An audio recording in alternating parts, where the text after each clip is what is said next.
हम भारत के भौतिक प्रदेश कर रहे थे, फिजियोग्राफिक डिविजन्स ऑफ इंडिया। उसमें हम फर्स्ट जो फिजियोग्राफिक डिवीजन है हिमालयन माउंटेन रीजन, वो डिस्कस कर रहे थे। और हिमालय पर्वतीय प्रदेश में हमने ट्रांस हिमालय और मुख्य हिमालय वाला भाग, ट्रांस हिमालय और मेन हिमालय वाला पार्ट ऑलरेडी कर लिया है। उसको जल्दी से रिवाइज करते हैं, उसके बाद हम पूर्वांचल जो है उसको डिस्कस करेंगे। तो देखिए, हिमालय पर्वतीय प्रदेश यहाँ स्थित है भारत के उत्तरी और उत्तर पूर्वी भाग में 5 लाख वर्ग किलोमीटर में। नया बना हुआ नवीन वलित पर्वत है, यंग फोल्ड माउंटेन, जो टर्शरी पीरियड में या तृतीय युग में बना था। और इसकी उत्पत्ति से संबंधित दो प्रमुख सिद्धांत है, एक तो कोबर का जियोसिंक्लाइन या भूसन्नति का सिद्धांत, और दूसरा प्लेट टेक्टोनिक थ्योरी। इस हिमालयन माउंटेन रीजन के 3 पार्ट्स हैं। इसके 3 पार्ट्स में है, एक तो ट्रांस हिमालय, फिर है मुख्य हिमालय, मेन हिमालय, उसके अलावा है पूर्वांचल वाला भाग। मेन हिमालय में हमने डिस्कस किया था कि ये यहाँ पर मुख्यतः मेन हिमालय में 3 रेंजेस हैं जो पैरेलल मूव करती हैं, और इनकी विड्थ चौड़ाई पश्चिम में ज्यादा है और पूर्व में चौड़ाई कम है। और जो वेस्ट टू ईस्ट इनका एक्सटेंशन है पश्चिम से पूर्व तक 2400 किलोमीटर का है। तीनों ही यंग फोल्ड माउंटेन्स हैं। इनकी ऊंचाई सबसे ज्यादा हमें कहाँ देखने को मिलती है? नेपाल हिमालय वाले या नेपाल वाला जो भाग है, यहाँ पर सबसे ज्यादा ऊंचाई है, हाइट ज्यादा है। और ये वाला जो हिमालयन माउंटेन रीजन है कहाँ कहाँ कौन कौन से कंट्रीज में विस्तृत है? इंडिया, तिब्बत, नेपाल और भूटान में। तिब्बत मीन्स चाइना में विस्तृत है। और इस हिमालय वाला जो पार्ट है उसका दक्षिणी ढाल, भारत की ओर जो ढाल है वो तो तीव्र है, काफी स्टीप स्लोप है, और पीछे की तरफ तिब्बत की तरफ, चाइना की तरफ जो स्लोप है वो बहुत मंद है या जेंटल स्लोप है। और इसी वजह से जो उत्तरी ढाल है, पीछे वाला नदन स्लोप जो कि मंद है, जेंटल है, वहाँ बहुत सारे ग्लेशियर्स देखने को मिलते हैं। और स्नो लाइन की हमने बात की थी, वेस्टर्न हिमालय की स्नो लाइन थोड़ी ऊंची है क्योंकि वेस्टर्न हिमालय वाली तरफ बारिश थोड़ी कम होती है। ईस्टर्न हिमालय की जो स्नो लाइन है वो थोड़ी नीचे है क्योंकि ईस्टर्न साइड में काफी ज्यादा वर्षा प्राप्त होती है। फिर हमने ये भी देखा कि दोनों तरफ इसके सिंटेक्सियल बैंड है, यहाँ पे भी घूम जाती है ये श्रेणी और इस तरफ भी घूम जाती है। यहाँ जब ये रेंज घूमती है, नॉर्थ से साउथ की तरफ विस्तृत होती है, तो उससे बनते हैं पूर्वांचल। और यहाँ पर जब ये टर्न होती है तो यहाँ पाकिस्तान के कुछ माउंटेन्स बनते हैं, जैसे कि सुलेमान और किरथर जैसी श्रेणियां या रेंजेस। और 3 रेंजेस हैं इसमें, एक तो है ग्रेट हिमालय, मेन मुख्य हिमालय का पार्ट है ग्रेट हिमालय, सबसे नदन मोस्ट रेंज। फिर है मिडिल हिमालय, मध्य हिमालय, उसके बाद शिवालिक श्रेणी आती है। अब इन तीनों श्रेणियों को एक एक करके अगर देखें तो सबसे पहली ग्रेट हिमालय वाली जो रेंज है, जो नदन मोस्ट रेंज है, सबसे उत्तरी श्रेणी, वो नंगा पर्वत से लेकर नामचा बरवा तक विस्तृत है। और 2400 किलोमीटर की दूरी में विस्तृत ये जो श्रेणी है, इसकी चौड़ाई लगभग 25 किलोमीटर के आसपास है, विड्थ 25 किलोमीटर। इसकी जो एवरेज हाइट है वो 6100 मीटर है। और हाईएस्ट पीक जो इसमें पाई जाती है वो है माउंट एवरेस्ट। ये वर्ल्ड की हाईएस्ट पीक है, इसीलिए ये वर्ल्ड की हाईएस्ट रेंज भी है। और ऊंची श्रेणियां जो होती है वहां ग्लेशियर्स होते हैं, और इन हिमनदों से, ग्लेशियर से निकलती हैं भारत की बहुत सारी नदियां। और एक कंटिन्यूस रेंज होने की वजह से इसमें कई जगह दर्रे हैं, पासेस हैं। उन पासेस को भी हम आगे चल के देखेंगे। लेसर हिमालय, मध्य हिमालय जो हमने किया था वो ठीक ग्रेट हिमालय के आगे वाला पार्ट है। ये भी 2400 किलोमीटर में विस्तृत है। इसकी जो एवरेज विड्थ है, चौड़ाई औसत, वो 50 किलोमीटर के आसपास है। और इसकी ऊंचाई की अगर बात करें तो 3700 से लेकर 4500 मीटर के आसपास इसकी ऊंचाई है, 3700 मीटर से 4500 मीटर। डिफरेंट पार्ट्स हैं इसके या डिफरेंट नेम्स हैं इसके, इस रेंज के। और जो नाम है, एक तो है पीर पंजाल जम्मू कश्मीर में, धौलाधर हिमाचल प्रदेश में, उत्तराखंड में है मसूरी नाग टिब्बा, फिर नेपाल वाले भाग में महाभारत, सिक्किम में डोकिया, और भूटान में ब्लैक माउंटेन के नाम से जाना जाता है। मिडिल हिमालय और ग्रेट हिमालय के बीच में कई सारी वैलीज देखने को मिलती है, और मोस्टली जो वैलीज हैं इन दोनों के बीच में, इन सब के नाम के से शुरू होते हैं। एक तो है कश्मीर घाटी, कुल्लू घाटी, कांगड़ा घाटी। कुल्लू और कांगड़ा दोनों हिमाचल प्रदेश में है। और उसके अलावा है नेपाल की काठमांडू घाटी। ये सब वैलीज इसमें है। हाइट इसकी ज्यादा नहीं है, इसी वजह से सर्दियों में तो इस पर बर्फ जमी होती है और गर्मियों में इसकी बर्फ पिघल जाती है। गर्मियों में बर्फ पिघलने पर यहाँ जो ऊंचा पर्वतीय क्षेत्र है, यहाँ घास के मैदान विकसित होते हैं। और ये ग्रासलैंड्स जो हैं जम्मू कश्मीर में कहलाते हैं मर्ग, सोनमर्ग, गुलमर्ग, ये सब आपने सुने होंगे नाम। तो मर्ग कहलाते हैं जम्मू कश्मीर में। और उत्तराखंड वाला जो भाग है वहां इनको कहते हैं बुग्याल, प्याला नाम से जाना जाता है इन टेम्परेट ग्रासलैंड्स को, शीतोष्ण कटिबंधीय घास के मैदानों को। और जो ऋतु प्रवास किया जाता है, यहाँ के स्थानीय समुदाय क्या करते हैं, जब गर्मियां होती हैं तो अपने पशुओं को लेकर ऊपर घास के मैदानों में चले जाते हैं, और सर्दियों के समय जब घास के मैदान बर्फ से ढक जाते हैं तो वो स्थानीय समुदाय वहां से नीचे की ओर आ जाते हैं, घाटी की तरफ। तो इस तरह से ऋतु प्रवास यहाँ पर मध्य हिमालय वाले क्षेत्र में कई लोग करते हैं। और उसके साथ साथ यहाँ कई सारे पर्यटन स्थल है, कुल्लू, मनाली, शिमला, नैनीताल, ये सब टूरिस्ट प्लेसेस यहाँ पर मिडिल हिमालय वाले पार्ट में देखने को मिलती है। इसमें कुछ पासेस भी है, कुछ दर्रे भी हैं मिडिल हिमालय में, जैसे पीर पंजाल पास है, बनिहाल नाम का पास है। तो इस रेंज में ये मेजर चीजें हैं। उसके बाद अगर देखें तो शिवालिक तीसरी श्रेणी है, थर्ड रेंज है मुख्य हिमालय की, सबसे आगे है, सबसे दक्षिणतम है, सबसे बाहरी है, इसीलिए इसको बाहरी श्रेणी भी कहा जाता है, या आउटर हिमालय भी इसको कहते हैं। और इसकी हाइट सबसे कम है, 500 से 1500 मीटर के आसपास इसकी हाइट है। इसका विस्तार भी उतना ही है वेस्ट टू ईस्ट, पर ये कंटिन्यूस नहीं है, इसके कई सारे छोटे छोटे भाग हैं, बीच में कई जगह ये कटी फटी है, तो ये एक कंटिन्यूस रेंज नहीं है। उसके साथ साथ इस रेंज के श्रेणी के भी कुछ एक स्थानीय नाम है, कुछ लोकल नेम्स हैं, जैसे जम्मू कश्मीर में इसको कहा जाता है जम्मू पहाड़ियां, हिमाचल प्रदेश में कोई अलग से नाम नहीं है। उसके बाद यहाँ उत्तराखंड जो है वहां इसको कहते हैं दुधवा धांग, नेपाल वाले भाग में भी इसको कहा जाता है, एक अलग नाम दिया जाता है इसको चूड़िया घाट।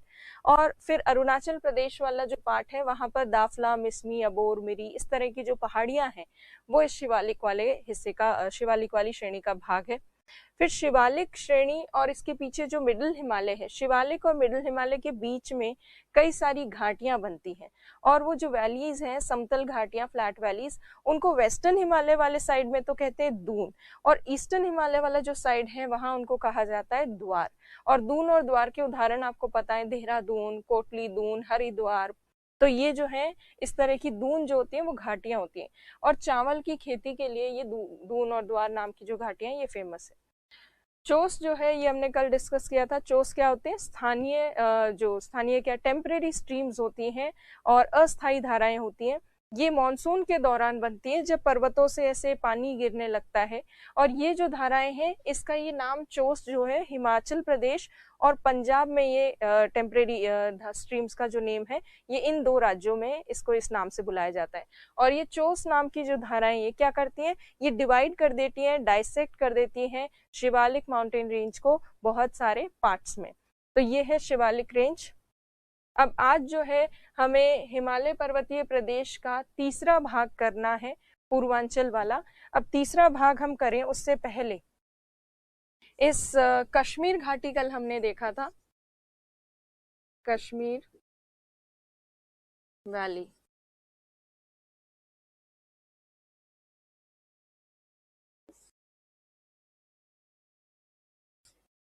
और हमने देखा कश्मीर घाटी जो है वो कहाँ है, बृहद हिमालय मतलब ग्रेट हिमालय, और मिडिल हिमालय, मध्य हिमालय के बीच में, मिडिल हिमालय के बीच में, बृहद या महान हिमालय तथा मध्य हिमालय के बीच में। ये जो कश्मीर घाटी है इन दोनों रेंजेस के बीच में, ये बहुत फेमस है। इसी घाटी क्षेत्र में श्रीनगर है। इस घाटी की खास बात यह है कि यहाँ पर एक विशेष चीज पाई जाती है, और उस विशेष चीज का नाम है करेवा। अब ये करेवा क्या होता है वो डिस्कस करेंगे हम। करेवा, अब क्या आपको याद है कि कश्मीर में या जम्मू कश्मीर वाले क्षेत्र में मध्य हिमालय वाली श्रेणी का नाम क्या है? मिडिल हिमालय के अलग अलग रीजनल नेम्स है, तो मिडिल हिमालय का जम्मू कश्मीर में क्या नाम है? अगर आपको याद हो तो पीर पंजाल नाम है, पीर पंजाल। तो पीर पंजाल श्रेणी का जब निर्माण हो रहा था उस समय जो कश्मीर घाटी क्षेत्र है वहां कई सारी टेम्परेरी लेक्स जो है, अस्थायी झीलें, उनका निर्माण हुआ। अब अस्थायी झीलें कैसे बनी? तो देखिए, जब भी कभी पर्वत बनते हैं, फोल्ड माउंटेन्स, तो आसपास जैसे मिडिल हिमालय वाला पार्ट बना होगा, मध्य हिमालय, तब जो आसपास सेडिमेंट्स है अवसाद, वो अवसाद ऊपर चढ़े होंगे फोल्डिंग के दौरान, तब जाकर वो माउंटेन बना, वो सेडिमेंट्स के ऊपर की तरफ जाने की वजह से। तो जब ये कोई पर्वत बनता है फोल्डिंग की वजह से और ऊपर की तरफ जाते हैं सेडिमेंट्स, तो उस स्थिति में क्या होता है, जहां से सेडिमेंट्स ऊपर चढ़ते हैं वहां एक डिप्रेशन क्रिएट होता है, वहां एक गड्ढा क्रिएट होता है। तो जब ग्रेट हिमालय के ठीक आगे पीर पंजाल रेंज बन रही थी, तो जो सेडिमेंट्स हैं वो ऊपर चढ़कर पीर पंजाल के निर्माण में चले गए, या फोल्डिंग में पीर पंजाल रेंज के निर्माण में यूज हो गए, और इसी वजह से ग्रेट हिमालय के ठीक आगे डिप्रेशन क्रिएट हुए, कुछ गड्ढे बने, गर्तें बनी, और उनमें आकर नदियों का पानी जब इकट्ठा हुआ तो उससे बनी कुछ अस्थायी झीलें। अब ये अस्थायी झीलें कैसे बनी वो देखते हैं।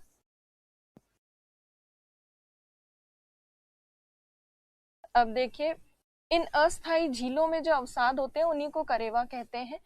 अब ये झीलें कैसे बनी वो देखिए। मान लीजिए ये ग्रेट हिमालय है, ग्रेट हिमालय के ठीक आगे जब पीर पंजाल रेंज बनी तो यहाँ जितने भी सेडिमेंट्स थे, जितने भी अवसाद वगैरह थे, वो सब अवसाद ऊपर चढ़कर पीर पंजाल श्रेणी के निर्माण में योगदान करते हैं। उसकी वजह से यहाँ पर डिप्रेशन क्रिएट होता है, और ये जो डिप्रेशन क्रिएट हुए कश्मीर घाटी क्षेत्र में कई जगह ऐसे डिप्रेशंस, गड्ढे बने, और इस तरह के जब डिप्रेशंस बने तो बृहद हिमालय से, ग्रेट हिमालय से जो नदियां आती हैं, वो नदियां आकर इसमें पानी इकट्ठा कर दिया नदियों ने। उसकी वजह से ऐसी टेम्परेरी लेक्स बनी, झीलें बनी। कहाँ बनी? कश्मीर घाटी में बनी, कश्मीर घाटी में। और ऐसी जो झीलें बनी कश्मीर घाटी में, उन झीलों में ये नदियां सेडिमेंट्स लेकर आई, अवसाद लेकर आई। अब कौन कौन से अवसाद लेकर आई? नदी निकलती है हिमनद से, ग्लेशियर से, तो ग्लेशियर के जो सेडिमेंट्स होते हैं या ग्लेशियर जो टुकड़े अपने साथ लेकर आता है, वो भी नदी के पानी के साथ कई बार आ जाते हैं।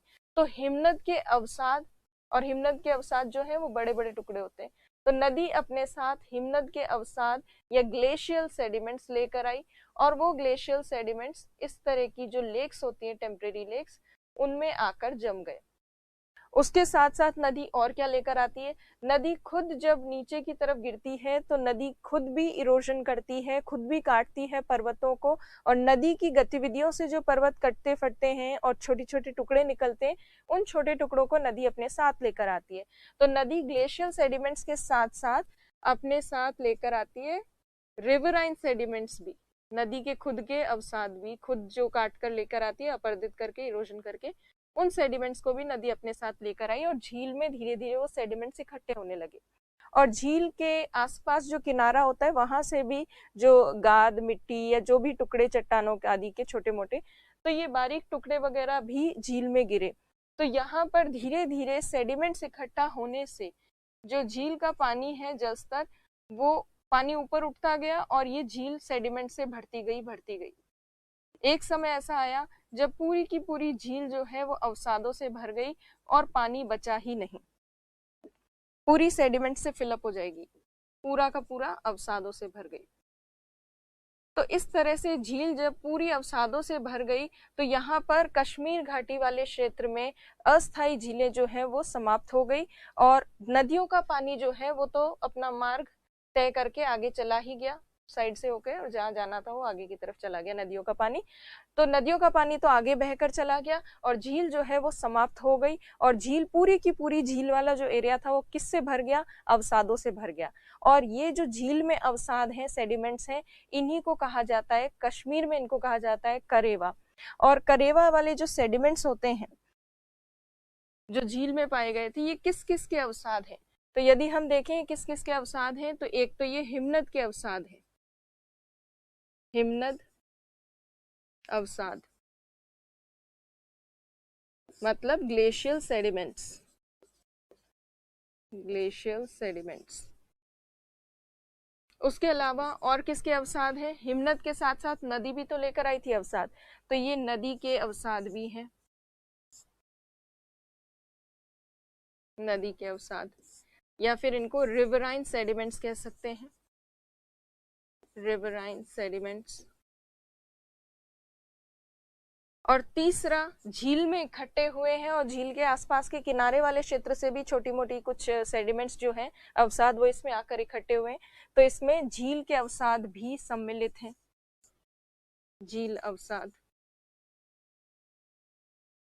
या आप लेकुस्टराइन सेडिमेंट्स कह सकते हैं इसको, सेडिमेंट्स। तो बेसिकली करेवा किसको कहा जाता है, तो करेवा कश्मीर घाटी क्षेत्र में पाए जाने वाले अवसादों को कहते हैं और इन अवसादों में सम्मिलित है हिमनद, झील, नदी के अवसाद। तो करेवा और कुछ नहीं, सेडिमेंट्स हैं जो sediments found in Kashmir valley region which includes glacial, riverine and lacustrine sediments. और ये जो अवसाद हैं ये बहुत उपजाऊ होते हैं, बहुत फर्टाइल होते हैं और ये जो फर्टाइल सेडिमेंट्स हैं इन उपजाऊ अवसादों में खेती की जाती है और इन उपजाऊ अवसादों में किसकी खेती की जाती है, तो केसर की खेती की जाती है इनमें, केसर की। तो ये जो है मेनली यूज में लिए जाते हैं सैफरन कल्टीवेशन के लिए, केसर की खेती के लिए। कहीं कहीं इनमें चावल की खेती भी करते हैं बट मेनली ये फेमस है, केसर की खेती होती है। तो यदि आपसे 2 नंबर में कहीं पूछा जाए करेवा क्या है, तो करेवा का अर्थ है कश्मीर घाटी क्षेत्र में पाए जाने वाले झील, नदी तथा हिमनद के अवसाद जो अत्यधिक उपजाऊ हैं, जिनमें केसर की खेती की जाती है। और इंग्लिश में अगर देखें तो आप लिखेंगे करेवा आर फाइन सेडिमेंट्स और sediments found in Kashmir valley region which includes riverine, glacier and lacustrine sediments which are very fertile and are used for saffron cultivation. तो सैफरन का हो, जाफरान का हो, ये सब केसर का ही नाम है, तो केसर की खेती के लिए उपयोगी।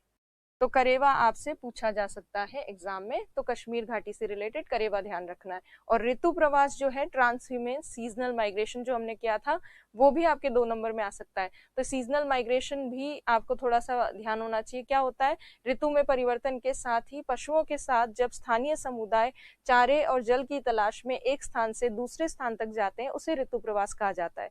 और कश्मीर में और हिमालय पर्वतीय क्षेत्र में इस तरह का ऋतु प्रवास किया जाता है कई स्थानीय समुदायों द्वारा, और खास तौर पर गुजर और बकरवाल जो समुदाय हैं उनके द्वारा। Transhumance or seasonal migration means that local communities travel along with their animals in search of fodder and water to some places with the change in season. And in Kashmir or in Himalayan region, mainly Gujar and Bakarwal communities practice transhumance or seasonal migration. So Himalaya पर्वतीय प्रदेश में हमने trans Himalaya देख लिया है, 3 भाग है उसमें trans Himalaya देख चुके हैं। मेन हिमालय हमने देख लिया, अब हमारा क्या पार्ट बचता है, पूर्वांचल। तो अब हम पूर्वांचल वाले सेक्शन को पहले कंप्लीट करेंगे, उसके बाद हम हिमालय से रिलेटेड और भी चीजें जो हैं उनको डिस्कस करेंगे। पूर्वांचल की अगर बात करें, ये है नॉर्थ ईस्टर्न स्टेट्स। और नॉर्थ ईस्टर्न स्टेट्स मैंने आपको पॉलिटिकल मैप में याद करने को कहा था कौन सा स्टेट कहाँ पर है। अगर इनकेस आपने याद नहीं किया और आपको ध्यान नहीं है तो यहाँ मैं बता दूं, ये वाला जो सेक्शन है, ये पूरा पार्ट, ये यहाँ तक, ये जो स्टेट है, ये पूरा का पूरा राज्य है अरुणाचल प्रदेश। ये अरुणाचल प्रदेश है। अरुणाचल प्रदेश के नीचे यहाँ पर ये जो स्टेट है, ये है नागालैंड। उसके बाद नागालैंड के बाद आ जाता है मणिपुर, मणिपुर के बाद आ जाता है यहाँ मिजोरम, यहाँ पर ये है त्रिपुरा, ये जो पार्ट है यहाँ ये है मेघालय, और ये जो हिस्सा बचता है यहाँ पर ये है असम। तो ये मेन स्टेट्स हैं नॉर्थ ईस्टर्न स्टेट्स। अब इनमें पूर्वांचल जो पहाड़ियां उनकी हम बात करेंगे। तो पूर्वांचल है क्या और किसे कहा जाता है, तो उत्तर पूर्वी भारत वाले क्षेत्र में नॉर्थ ईस्टर्न इंडिया वाला जो स्टेट है, जहां हिमालय ब्रह्मपुत्र जो नदी घाटी है उसके आगे टर्न हो जाता है, सिंटेक्सियल बेंड है, अक्षांगीय मोड़, उसकी वजह से हिमालय पर्वत के कुछ भाग टर्न हो जाता है या मुड़ जाता है, और कुछ श्रेणियां या पहाड़ियां हमें देखने को मिलती है जिनका विस्तार उत्तर से दक्षिण की ओर है। अभी तक जो हम मुख्य हिमालय देख रहे थे उसका विस्तार पश्चिम से पूर्व था, वेस्ट से ईस्ट की तरफ था, जबकि पूर्वांचल वाला जो सेक्शन है उसका विस्तार या एक्सटेंशन नॉर्थ से आपको ईस्ट, नॉर्थ से आपको साउथ की तरफ मिलेगा, उत्तर से दक्षिण की ओर। यहाँ पर उत्तर पूर्वी राज्यों में ये जो बहुत सारी पहाड़ियां हैं उत्तर पूर्वी राज्यों में, इन्हीं को कलेक्टिवली सम्मिलित रूप से पूर्वांचल कहा जाता है। कौन कौन सी पहाड़ियां इसमें, तो ये देखिए यहाँ पर पटकई बुम नाम की पहाड़ियां हैं जो आपको आपके एटलस में भी मिलेंगी। ये पटकई बुम नाम की पहाड़ियां अरुणाचल प्रदेश और इनका थोड़ा सा भाग नागालैंड में है। तो मेनली अरुणाचल प्रदेश, थोड़ा सा भाग नागालैंड में। उसके अलावा है नागा हिल्स, नागा पहाड़ियां। नागा पहाड़ियों के अलावा है मणिपुर पहाड़ियां, मणिपुर में है। मिजो पहाड़ियां, मिजो पहाड़ियों के अलावा है त्रिपुरा पहाड़ियां, त्रिपुरा हिल्स। फिर यहाँ पर नागालैंड और मणिपुर और असम के जो बॉर्डर रीजन है वहां पर एक श्रेणी है जिसका नाम है बराइल पहाड़ियां, बराइल हिल्स। तो ये वाली जो रेंजेस है पटकाई-बोम, नागा, मणिपुर, मिजो, त्रिपुरा और बराइल, ये पूर्वांचल का पार्ट है। मेघालय में जो गारो, खासी, जैंतिया पहाड़ियां हैं वो पूर्वांचल का पार्ट नहीं है। वो किसका भाग है, वो मेघालय पठार के ऊपर है, मेघालय प्लाटो के ऊपर है। तो पेनिनसुलर प्लाटो रीजन का पार्ट है वो, प्रायद्वीपीय पठारी प्रदेश का भाग है गारो, खासी, जैंतिया पहाड़ियां, क्योंकि ये मेघालय पठार का भाग है। इसी तरह से असम में मिकिर और रेंगमा नाम की जो पहाड़ियां हैं ये भी पठारों का भाग है, क्योंकि करबी आंगलोंग नाम का एक पठारी क्षेत्र है उसका हिस्सा इसको मानते हैं। तो ये असम की और मेघालय की जो पहाड़ियां हैं वो हम पूर्वांचल में इंक्लूड नहीं कर रहे। तो पूर्वांचल में कौन कौन सी पहाड़ियां इंक्लूडेड है वो देखिए। पूर्वांचल कहते हैं किसको है, उत्तर से दक्षिण तक जिन पहाड़ियों का विस्तार है, हिल्स, उत्तर पूर्वी राज्यों में, उन्हीं को सम्मिलित रूप से हम पूर्वांचल कहते हैं। और इसमें सम्मिलित हैं एक तो पटकाई-बुम, और ये पटकाई-बुम जो पहाड़ी है ये स्थित है कहाँ पर, अरुणाचल प्रदेश में मेनली, और थोड़ा सा सेक्शन इसका नागालैंड में भी है। फिर राज्यों के नाम पर ही पहाड़ियों के नाम है। नागा पहाड़ियां जिन्हें नागा हिल्स कहते हैं, नागालैंड में है। फिर है मणिपुर पहाड़ियां जो कि मणिपुर में है। मिजो पहाड़ियां जो कि मिजोरम में है। त्रिपुरा पहाड़ियां जो कि त्रिपुरा में है। और उसके अलावा बराइल पहाड़ी या बराइल हिल्स। और ये जो बराइल पहाड़ियां हैं ये मुख्य रूप से नागालैंड और मणिपुर के सीमा क्षेत्र पर हैं, और ये नागा पहाड़ियों और मणिपुर पहाड़ियों को बिल्कुल अलग करती है, सेपरेट करती है। तो ये प्रमुख पहाड़ियां हैं जो पूर्वांचल में सम्मिलित है। तो पूर्वांचल क्या है, उत्तर पूर्वी राज्यों में उत्तर से दक्षिण की ओर विस्तृत जो पहाड़ियां हैं उन्हीं को सम्मिलित रूप से पूर्वांचल कहते हैं। The hills extending from north to south in north eastern India are collectively called Purvanchal which includes these hills. अब देखिए पूर्वांचल वाला हिस्सा कैसे बना, कब बना। तो जिस तरह से हमने देखा कि हिमालय पर्वतीय प्रदेश इंडो ऑस्ट्रेलियन और यूरेशियन प्लेट के अभिसरण से बना है, ये वाला जो सेक्शन है पूर्वांचल वाला ये अलग प्लेटों के अभिसरण से बना है। इंडियन प्लेट तो है ही, इंडो ऑस्ट्रेलियन प्लेट, और साइड में जो छोटी सी बर्मा प्लेट है उसके कन्वर्जेंस से ये पूर्वांचल वाला भाग बना है। तो ये भी एक नवीन वलित पर्वत है, पर इसका निर्माण जो हुआ है ये बर्मा प्लेट के और भारतीय या इंडो ऑस्ट्रेलियन प्लेट कह सकते हैं आप, इंडियन प्लेट या इंडो ऑस्ट्रेलियन प्लेट के अभिसरण से बने हैं। और म्यांमार में इसी पूर्वांचल वाला जो सेक्शन बना है इसी तरह से आगे विस्तृत है म्यांमार में एक पर्वत जिसका नाम है अराकन योमा, अराकन योमा। तो ये पूर्वांचल जो है ये अराकन योमा पर्वत का ही भाग माना जाता है। तो इसी अराकन योमा पर्वतीय क्षेत्र का फिर आगे जब पानी में विस्तार हो जाता है तो उससे बनते हैं अंडमान निकोबार द्वीप समूह, जिनका ऊपरी जो छोटा छोटा भाग है हमें द्वीपों के रूप में नजर आता है, आइलैंड्स के रूप में दिखता है। तो कुल मिलाकर ये वाला जो हिस्सा है ये पूर्वांचल वाला ये कैसे बना है, इंडो ऑस्ट्रेलियन और बर्मा प्लेट के अभिसरण से। अब ये इंडो ऑस्ट्रेलियन वाला प्लेट वाला सेक्शन कहाँ पर है, अगर आपको नहीं क्लियर हो रहा है इस डायग्राम में तो यहाँ देखिए, ये मान लीजिए इंडिया वाला भाग है, यहाँ पर ये बांग्लादेश वाला कुछ हिस्सा है, यहाँ आगे आ जाता है म्यांमार वाला पार्ट, और यहाँ पर ये जो पूर्वांचल है इसी का विस्तार आगे यहाँ अराकन योमा के रूप में, और उसको भी आगे और एक्सटेंड कर दे तो यहाँ जो अंडमान निकोबार द्वीप समूह है ये सब एक ही तरह से बने हैं, क्योंकि यहाँ पर एक छोटी प्लेट है जिसका नाम है बर्मा प्लेट। तो इंडो ऑस्ट्रेलियन और बर्मा प्लेट वाला जो हिस्सा है उनके कन्वर्जेंस से, अभिसरण से यहाँ ईस्टर्न साइड में ये माउंटेन्स बने हैं।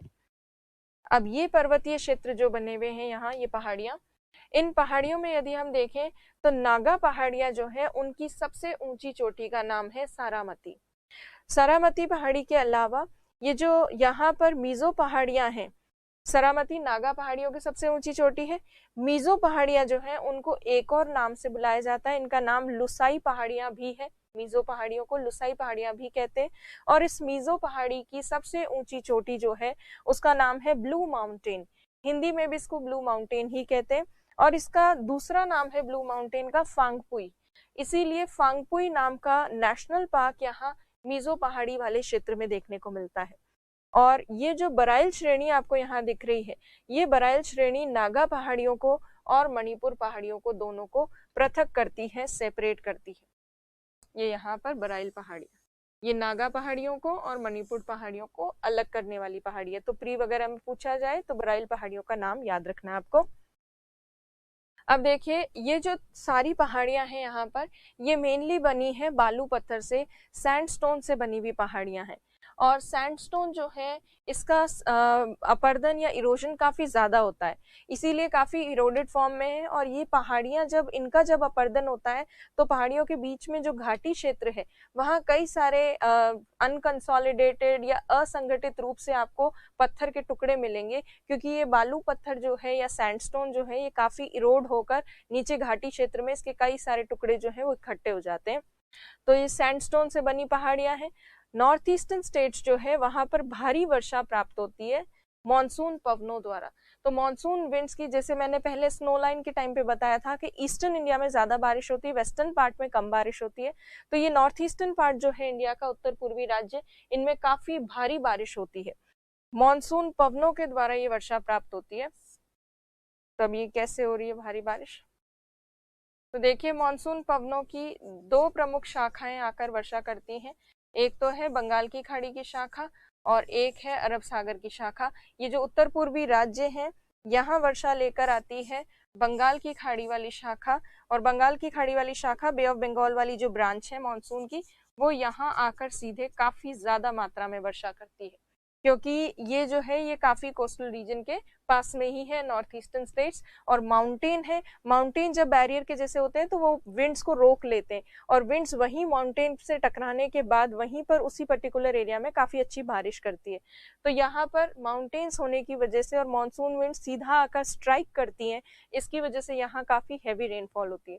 जहाँ बारिश ज्यादा होगी वहाँ वेजिटेशन की ग्रोथ, वनस्पति का विकास भी बहुत ज्यादा होगा।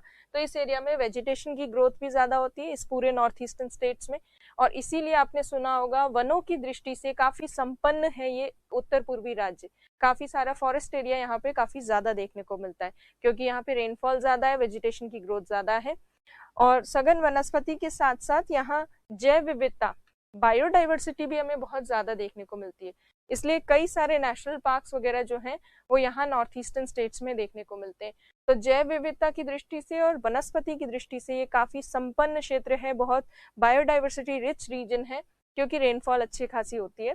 उसके साथ साथ ये जो बायोडाइवर्सिटी रीजन होते हैं, यदि किसी जैव विविधता संपन्न क्षेत्र को खतरा हो और धीरे धीरे उसकी बायोडाइवर्सिटी जो है वो कम हो रही हो, तो उस स्थिति में उसे एक संकट वाली सूची में या लिस्ट में डाल दिया जाता है। और इस संकट वाली सूची का नाम है 36 हॉटस्पॉट्स हैं विश्व के, मतलब उसको कहते हैं बायोडाइवर्सिटी हॉटस्पॉट्स। तो वर्ल्ड लेवल पे बायोडाइवर्सिटी हॉटस्पॉट्स की एक लिस्ट है। हॉटस्पॉट्स वो रीजन्स हैं जहां बायोडाइवर्सिटी बहुत ज्यादा है पर उस बायोडाइवर्सिटी को खतरा है। तो हॉटस्पॉट को जैव विविधता तप्त स्थल भी कह सकते हैं। जैव विविधता तप्त स्थल वो होते हैं जहां जैव विविधता बहुत ज्यादा है पर उस जैव विविधता को खतरा है, इसी वजह से संकटग्रस्त स्थिति में होने के कारण उसको सूची में डाला जाता है। तो ये उत्तर पूर्वी राज्य जो है इनमें वनस्पति ज्यादा है, बायोडाइवर्सिटी भी ज्यादा है, पर निरंतर इस जैव विविधता को खतरा है, इसके कम होने की या इसको नुकसान पहुंचने की संभावनाएं हैं। इसी वजह से ये विश्व के 36 तप्त स्थलों में, जैव विविधता तप्त स्थलों में सम्मिलित है। वर्ल्ड के जो 36 बायोडाइवर्सिटी हॉटस्पॉट्स हैं उसमें ये इंक्लूडेड है। तो हॉटस्पॉट में सम्मिलित होना कोई अच्छी बात नहीं होती है, और यदि हम यहाँ कंजर्वेशन के, संरक्षण के उपाय ज्यादा करें तो भविष्य में ये यहाँ 36 हॉटस्पॉट से निकल सकता है ये पूर्वांचल वाला भाग, और निकलना चाहिए, एफर्ट्स करने चाहिए इंडिया को। अब देखिए यहाँ एक टर्म और हम डिस्कस करेंगे, ये टर्म है मोलेसिस बेसिन। मोलेसिस बेसिन जो है ये मिजोरम में पाया जाता है, और मिजोरम खास तौर पे इसके लिए विख्यात है। मिजोरम में, बाकी सब राज्यों में भी है, पर मिजोरम में जो सैंडस्टोन हिल्स है या पहाड़ियां हैं बालू पत्थर से बनी हुई, उनका अपर्दन होता है, जिसकी वजह से इन पहाड़ियों के बीच में जो घाटी क्षेत्र है, जिसको बेसिन भी कह सकते हैं, उस बेसिन क्षेत्र में कई सारे चट्टानों के असंगठित टुकड़े मिलते हैं, सेडिमेंट्स मिलते हैं, और इन्हीं सेडिमेंट्स को कहते हैं मोलेसिस बेसिन। तो ये मोलेसिस बेसिन मिजोरम में पाया जाता है, असंगठित चट्टानी अवसादों से बना बेसिन, या फिर ऐसा बेसिन जो अनकंसोलिडेटेड डिपॉजिट से बना हो, छोटे छोटे पीसेस जो हैं, टुकड़े अलग अलग बिखरी हुई अवस्था में देखने को मिलते हैं। तो ये प्री वगैरह में कहीं पूछा जाए कि मोलेसिस बेसिन कहाँ पाया जाता है, कौन सा राज्य में फेमस है मोलेसिस बेसिन, तो मिजोरम के मोलेसिस बेसिन जो है वो फेमस है। तो ये हो गया पूर्वांचल। तो पूर्वांचल में यदि आपको कहीं 5 नंबर में 2 नंबर में लिखना हो तो क्या लिखेंगे आप? उसमें आपको ये लिखना है कि उत्तर पूर्वी राज्यों में उत्तर से दक्षिण की ओर विस्तृत पहाड़ियों के समूह को सम्मिलित रूप से पूर्वांचल कहते हैं। इन पहाड़ियों का निर्माण भारतीय तथा बर्मा प्लेट के अभिसरण से हुआ है। बालू पत्थर से बनी ये पहाड़ियां काफी जैव विविधता और वनस्पति संपन्न है, क्योंकि इस क्षेत्र में काफी ज्यादा वर्षा प्राप्त होती है। ये विश्व के 36 तप्त स्थलों में भी सम्मिलित है। मोलेसिस बेसिन आपको हर बार नहीं बताना, स्पेशली पूछा जाए तभी आपको बताना, अदरवाइज मेंशन नहीं करना है। और यहाँ की प्रमुख पहाड़ियों के आप नाम लिख सकते हैं। तो इंग्लिश में अगर बात करें तो in north eastern states the hills extending from north to south are collectively called Purvanchal, and they are formed by the convergence of Indo-Australian and Burma plate, and they are formed of sandstone. They are biodiversity and vegetation rich hills because they receive heavy amounts of rainfall, and they are also a part of 36 hotspots of the world. So इस तरह से आपको ये mention करना है। तो अब हिमालय पर्वतीय प्रदेश के तीनों भाग हम कर चुके हैं। ट्रांस हिमालय देख लिया हमने, मुख्य हिमालय हमने देख लिया, और पूर्वांचल भी हमने देख लिया। पर हिमालय पर्वतीय प्रदेश को समझाने का ये एक ही तरीका नहीं है। हिमालय पर्वतीय प्रदेश को 2 तरीके से समझाया जाता है। एक तो भौगोलिक विभाजन होता है, जियोग्राफिकल डिवीजन, दूसरा होता है रीजनल डिवीजन, प्रादेशिक विभाजन। भौगोलिक विभाजन हम ऑलरेडी डिस्कस कर चुके हैं। भौगोलिक विभाजन में क्या आता है? एक तो होता है ट्रांस हिमालय जियोग्राफिकल डिवीजन में, मेन हिमालय एंड पूर्वांचल। ये तीनों पार्ट्स हमने डिस्कस कर लिए। तो अभी हमने केवल जियोग्राफिकल डिवीजन देखा है। दूसरा डिवीजन कौन सा होता है? तो दूसरा डिवीजन होता है जिसमें कश्मीर हिमालय, जिसमें प्रादेशिक आधार पर, रीजन्स के बेसिस पर हमने नाम दिए हैं हिमालय के सेक्शंस को। जो नॉर्थ वेस्टर्न पार्ट है, उत्तर पश्चिमी भाग में कश्मीर, पंजाब, हिमाचल प्रदेश वाला जो भाग है उसको कश्मीर हिमालय कहते हैं। उसके बाद उत्तराखंड वाला जो पार्ट है उसको कुमाऊं हिमालय कहते हैं। फिर आगे आ जाता है नेपाल हिमालय, उसके आगे आ जाता है असम हिमालय। तो रीजन्स के, सेक्शंस के अकॉर्डिंग जो डिवाइड करते हैं हिमालय को, तो उसको कहते हैं प्रादेशिक विभाजन, जिसमें ये 4 हिमालय, कश्मीर, कुमाऊं, नेपाल एंड असम हिमालय। अब इसको हमें डिस्कस करना है। तो अब रीजनल डिवीजन या प्रादेशिक विभाजन देखते हैं हिमालय का। देखिए प्रादेशिक विभाजन यदि देखें तो ये नदियों के आधार पर प्रादेशिक विभाजन किया जाता है। रिवर्स जो है उनके बीच में जो माउंटेन के सेक्शन है उनको अलग अलग पार्ट्स को अलग अलग नाम दिया गया है। सबसे पहला भाग जिसको यहाँ पे देखना है हमें, वो देखिए सिंधु नदी जो है, इंडस रिवर। आपको याद है इंडस रिवर कहाँ से बहती है? ट्रांस हिमालय की 2 रेंजेस के बीच में बहती है, लद्दाख और दूसरी जो है जास्कर। लद्दाख और जास्कर श्रेणी के बीच में से जो इंडस रिवर आती है, इंडस रिवर से सिंधु नदी से लेकर सतलज नदी जो है, उनके बीच में जो हिमालय का पार्ट है, सिंधु के, इंडस रिवर के ठीक साउथ में कौन सी रेंज आएगी? यहाँ जास्कर रेंज। उसके बाद ग्रेट हिमालय आ जाएंगे, फिर पीर पंजाल वाला, धौलाधर वाला सेक्शन आ जाएगा, उसके बाद शिवालिक वाला सेक्शन आ जाएगा। तो ये जो तीनों पार्ट्स हैं इनको सम्मिलित रूप से कहते हैं कश्मीर हिमालय, क्योंकि यहाँ का मेजर जो स्टेट है वो कश्मीर है। हालांकि इस वाले सेक्शन में पंजाब का भी कुछ थोड़ा सा पार्ट है, इसलिए इसको पंजाब हिमालय भी कहते हैं। यहाँ पर हिमाचल प्रदेश का भी कुछ पार्ट है, इसलिए इसको हिमाचल हिमालय भी कहते हैं। मेनली कश्मीर हिमालय कहा जाता है। यहाँ जो रेंजेस हैं वो है जास्कर, ग्रेट हिमालय, ये पीर पंजाल धौलाधर वाला सेक्शन और ये शिवालिक। उसके बाद दूसरा जो सेक्शन है रीजनल बेसिस पर, प्रादेशिक आधार पर, वो सतलज और यहाँ पर एक और नदी है जिसका नाम है काली। सतलज और काली नदी के बीच में ग्रेट हिमालय, मिडिल हिमालय और शिवालिक वाली रेंजेस जो है उनको कलेक्टिवली कहते हैं कुमाऊं हिमालय। और ये कुमाऊं हिमालय वाला भाग मुख्यतः उत्तराखंड में है। यहाँ पे ये तीनों रेंजेस हैं, आगे तक तीनों रेंजेस ही चलेंगी, बिल्कुल ईस्ट तक भी। फिर काली से लेकर यहाँ एक नदी है जिसका नाम है तीस्ता। काली और तीस्ता नदी के बीच वाला जो सेक्शन है जो मेनली नेपाल में है, जिसका थोड़ा सा सेक्शन यहाँ सिक्किम में है और छोटा सा भाग यहाँ पर आपको पश्चिम बंगाल में भी मिलेगा।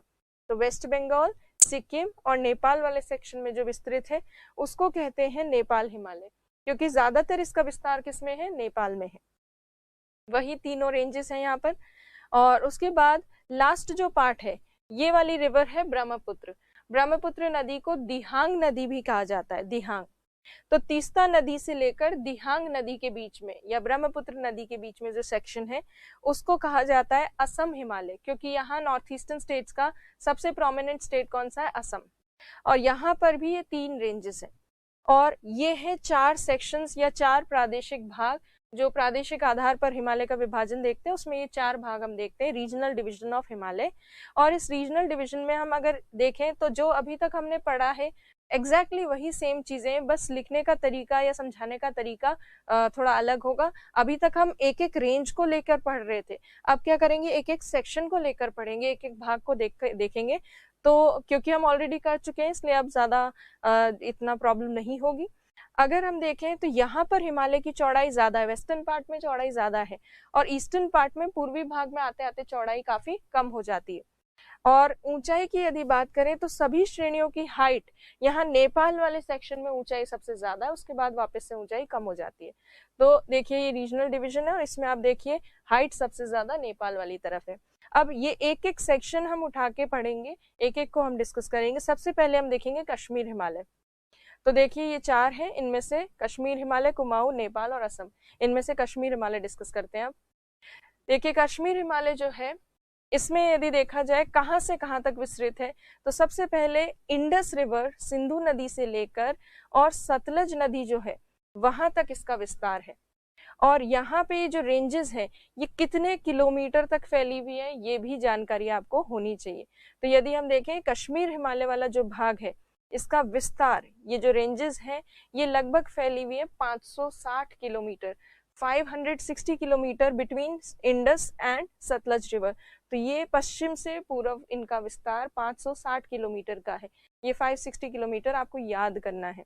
यहाँ कौन कौन सी रेंजेस है, तो यहाँ की अगर श्रेणियों की हम बात करें, इंडस के ठीक साउथ में है जास्कर श्रेणी। जास्कर श्रेणी के अलावा आगे है ग्रेट हिमालय या वृहद हिमालय, फिर आ जाता है मध्य हिमालय और फिर आ जाता है शिवालिक। आपको याद है शिवालिक के और मध्य हिमालय के काफी सारे प्रादेशिक नाम हैं। मिडिल हिमालय को, मध्य हिमालय को यहाँ पीर पंजाल कहा जाता है, तो पीर पंजाल भी इसी सेक्शन का भाग है। हिमाचल प्रदेश में धौलाधर कहते हैं, धौलाधर, तो धौलाधर भी इसी भाग का हिस्सा है। उसके अलावा शिवालिक श्रेणी की जो जम्मू पहाड़ियां हैं वो भी यही इसी का हिस्सा है। जम्मू पहाड़ियों के अलावा यहाँ पे जास्कर और ये वाला जो पूरा रीजन है, कुछ हमने जो पासेस किए थे दर्रे अभी हमने डिटेल में देखे नहीं है, बट जो डिस्कस किया था कि ग्रेट हिमालय में कुछ दर्रे हैं, बुर्जिला, जोजिला, वो जो पासेस हैं वो इसी सेक्शन का हिस्सा है, इसी भाग का हिस्सा है।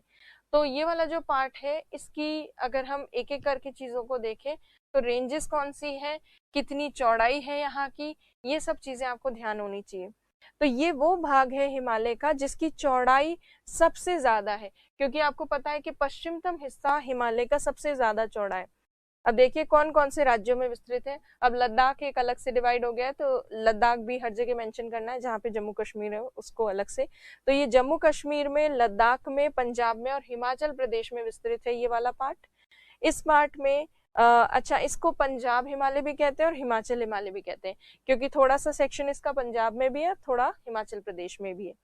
फिर मैक्सिमम विड्थ यहीं पर देखने को मिलती है, सर्वाधिक चौड़ाई यहाँ पर है, क्योंकि पश्चिम में हिमालय चौड़े हैं, पूर्व में जाते जाते इनकी चौड़ाई कम हो जाती है। हाइट की अगर बात करें तो यहाँ से धीरे धीरे हाइट हिमालय की बढ़ना शुरू होती है, ऊंचाई जो है पश्चिम से बढ़ती है, मध्य भाग में हिमालय की ऊंचाई सबसे ज्यादा है, फिर पूर्व में जाते जाते वापस कम हो जाती है। तो इस सेक्शन में ग्रेजुअली हाइट बढ़ती है, धीरे धीरे ऊंचाई हिमालय की बढ़ती है। रेंजेस कौन कौन सी है यहाँ पर, तो जास्कर है, पीर पंजाल है, इस तरह की श्रेणियां यहाँ पर है। धौलाधर भी इसी का पार्ट है, जम्मू पहाड़ियां भी इसी का पार्ट है। फिर पासेस कौन से हैं यहाँ पर, जोजिला, बुर्जिला, जो सब हमने जम्मू कश्मीर वाले जितने भी पासेस हैं वो सब इसमें आएंगे। उसके अलावा यहाँ हाइट जो है, ऊंचाई क्रमिक रूप से बढ़ती है इस हिमालय की भाग की। तो कश्मीर हिमालय अगर आपको डिफाइन करना हो या लिखना हो कहीं, तो आप सिंपल सा लिखेंगे हिमालय का यह भाग सिंधु नदी से सतलज नदी के बीच 560 किलोमीटर की दूरी में विस्तृत है तथा जम्मू कश्मीर, लद्दाख, पंजाब तथा हिमाचल प्रदेश राज्यों में विस्तृत है। पंजाब हिमालय तथा हिमाचल हिमालय के नाम से भी जाना जाता है। यहाँ जास्कर, वृहद हिमालय, पीर पंजाल, धौलाधर, जम्मू पहाड़ियां, ये सब इसी का भाग है। इस भाग में चौड़ाई सबसे ज्यादा पाई जाती है तथा क्रमिक रूप से हिमालय की ऊंचाई बढ़ती है। इस तरह से आप अपने नोट्स में और आंसर में लिख सकते हैं। इंग्लिश में अगर बात करें तो this part of Himalaya extends from Indus up to Sutlej river over a distance of 560 kilometre. It spreads in Jammu Kashmir, Ladakh, Punjab and Himachal Pradesh states. It includes ranges like Jaskar, Great Himalaya, Pir Panjal, Dhauladhar, Jammu Hills, etc. And the width of Himalaya is maximum in this region and height gradually increases. So, and this is also called Punjab and Himachal Himalaya. तो ये पहला section हो गया regional division का। अब दूसरा भाग देखते हैं रीजनल डिवीजन का, प्रादेशिक जो पार्ट है, विभाजन। इसमें देखिए ये है सतलज नदी, दूसरी यहाँ पर नेपाल और उत्तराखंड के बॉर्डर पर है एक नदी जिसका नाम है काली नदी। सतलज और काली के बीच वाला जो पार्ट है उसको कहते हैं कुमाऊं हिमालय। कुमाऊं हिमालय मुख्यतः उत्तराखंड में ही विस्तृत है। तो कुमाऊं हिमालय की अगर बात करें, उत्तराखंड में इसका विस्तार है, उत्तराखंड में। और अगर इसका हम पश्चिम से पूर्व तक का इसका एक्सपेंशन देखें कितने किलोमीटर तक फैला है, तो ये 320 किलोमीटर तक इसका विस्तार हमें देखने को मिलता है। 320 किलोमीटर सबसे छोटा सेक्शन है, सबसे छोटा विस्तार जो प्रादेशिक आधार पर है वो इसी कुमाऊं हिमालय वाले सेक्शन का है, सबसे कम विस्तार इसका है। इसमें अगर ऊंचाई देखें तो वही ग्रेजुअली क्रमिक रूप से धीरे धीरे ऊंचाई जो है बढ़ती है इस वाले भाग में। उत्तराखंड में है मुख्यतः, तो उत्तराखंड के जो भी पासेस हैं वो इसी का हिस्सा है। जैसे उत्तराखंड में है लिपुलेख, माना, नीति, वो सब जो पासेस हैं वो इसका हिस्सा है, इस वाले हिमालय वाले पार्ट का। और ये उत्तराखंड वाला जो भाग है इसी में फेमस ग्लेशियर्स है जिनसे नदियां निकलती है। जैसे गंगा नदी जो है वो भी उत्तराखंड से निकलती है, यमुना नदी वो भी उत्तराखंड से निकलती है। तो गंगोत्री, यमुनोत्री, इस तरह के जो ग्लेशियर्स है मेजर, जहाँ से इंडिया की मेजर रिवर्स निकलती हैं, प्रमुख नदियां, वो इसी भाग का हिस्सा है। केदारनाथ, बद्रीनाथ, ये सब जो है तीर्थ स्थल, पिलग्रिमेजेस या ये जो रिलीजियस टूरिज्म के लिए जो फेमस है वो भी कुमाऊं हिमालय का भाग है। तो काफी इंपॉर्टेंट सेक्शन है। प्लस इस कुमाऊं हिमालय में बहुत सारी ऊंची चोटियां भी हैं। और यहाँ की ऊंची चोटियों की अगर बात करें तो यहाँ नंदा देवी नाम की ऊंची चोटी है। नंदा देवी उत्तराखंड की एक सबसे प्रमुख और सबसे ऊंची चोटी क्षेत्र है। तो ये नंदा देवी का नाम याद रखना है, कई बार पूछा जाता है नंदा देवी के नाम, उत्तराखंड में है। नंदा देवी के अलावा यहाँ पर केदारनाथ नाम की चोटी है, बद्रीनाथ नाम की चोटी है, त्रिशूल है, कामेट है, इस तरह की कई सारी पीक्स यहाँ पर हमें देखने को मिलती है, चोटियां यहाँ देखने को मिलती है। तो देखिए कुमाऊं हिमालय की डिटेल्स, 320 किलोमीटर विस्तृत है। और कश्मीर हिमालय से इसकी हाइट ज्यादा है क्योंकि कश्मीर हिमालय वाले सेक्शन में हाइट बढ़ना शुरू हुई थी, अब उत्तराखंड वाले पार्ट में और ज्यादा बढ़ना शुरू हो गई।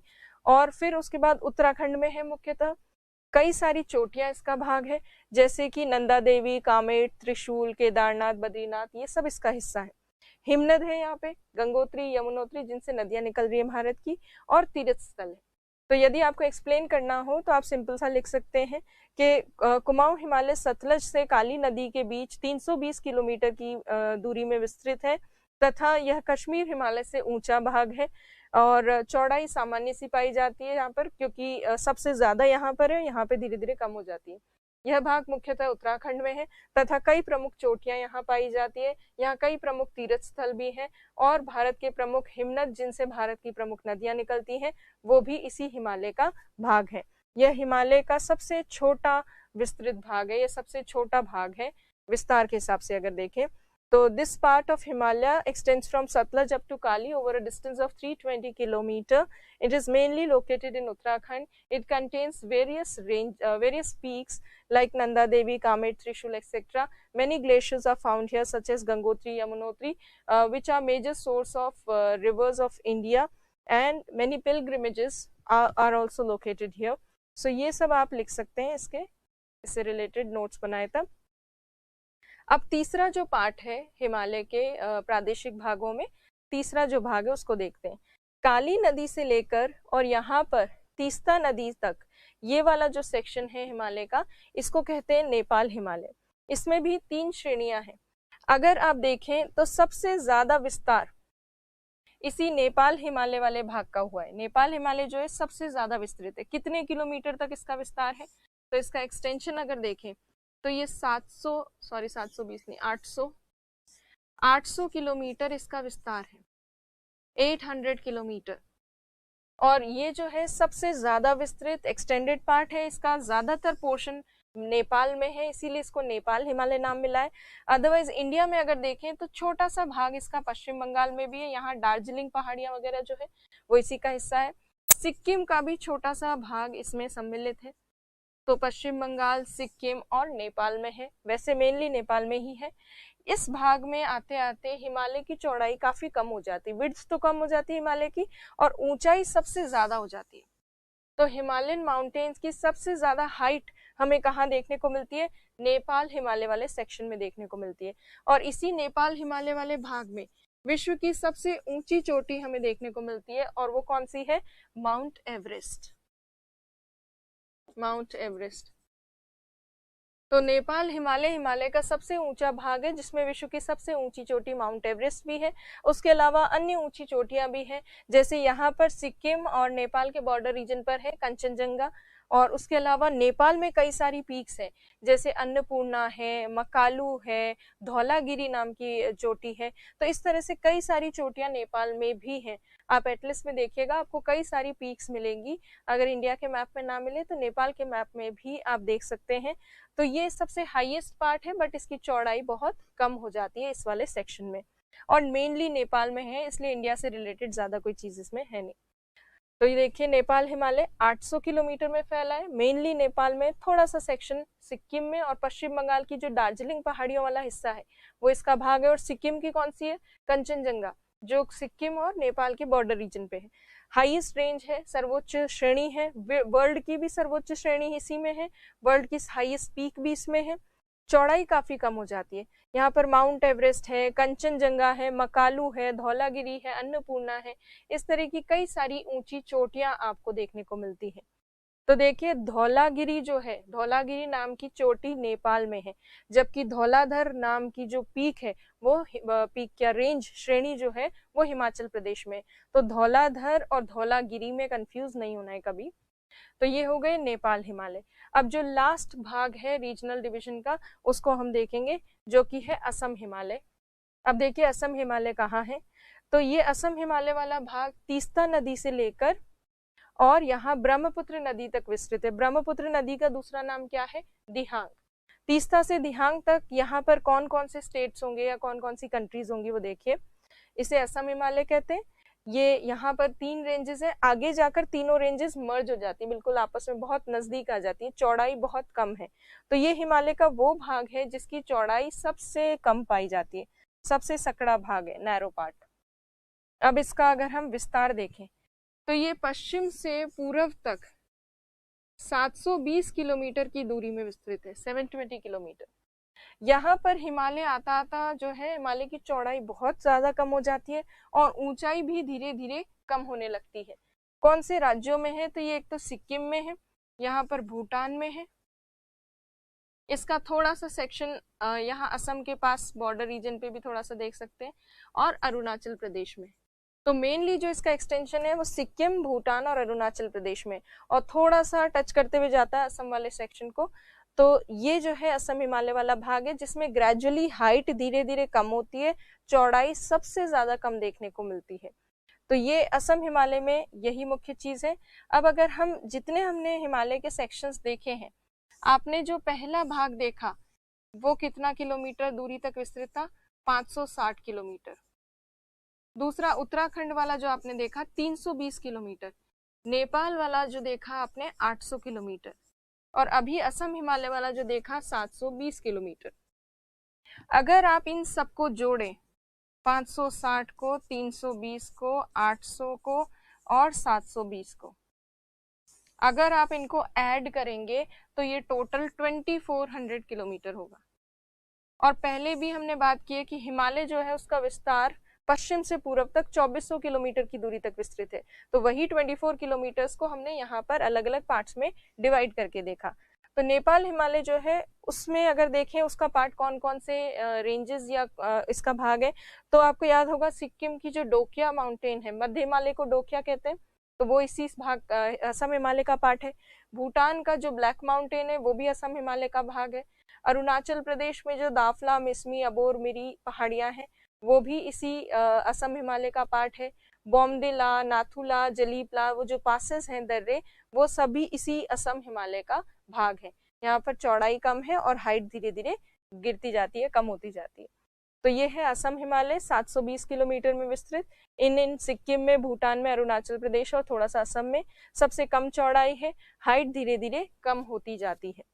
तो इसको यदि एक्सप्लेन करना हो तो आप वही लिखेंगे कि यह तीस्ता नदी से दिहांग या ब्रह्मपुत्र नदी के बीच विस्तृत भाग है, 720 किलोमीटर की दूरी में विस्तृत भाग है। यहाँ हिमालय की चौड़ाई बहुत कम हो जाती है और क्रमिक रूप से ऊंचाई जो है वो भी धीरे धीरे कम होने लगती है। दाफला, मिसमी, अबोर, मिरी जैसी कई पहाड़ियां इसका भाग है और उसके साथ साथ डोकिया, ब्लैक माउंटेन वगैरह भी इसी का हिस्सा है। तो ये सब आप इसमें लिख सकते हैं असम हिमालय में। तो अब हमने जो माउंटेन हिमालय पर्वतीय प्रदेश है, दो आधार पर उसका डिवीजन देख लिया, भौगोलिक आधार पर भी और रीजनल या प्रादेशिक आधार पर भी। आज जो है आप प्रादेशिक वाला अच्छे से रिवाइज कीजिए, लर्न कीजिए, इसके नोट्स बनाइए। कल मैं आपको बताऊंगी कि कौन कौन से मेजर पासेस हैं हिमालय में, हिमालय की इम्पोर्टेंस क्या है, हिमालय से रिलेटेड क्वेश्चन कैसे बन सकते हैं, वो सारी चीजें हम कल की जो क्लास है उसमें डिस्कस करेंगे। चलिए, थैंक यू।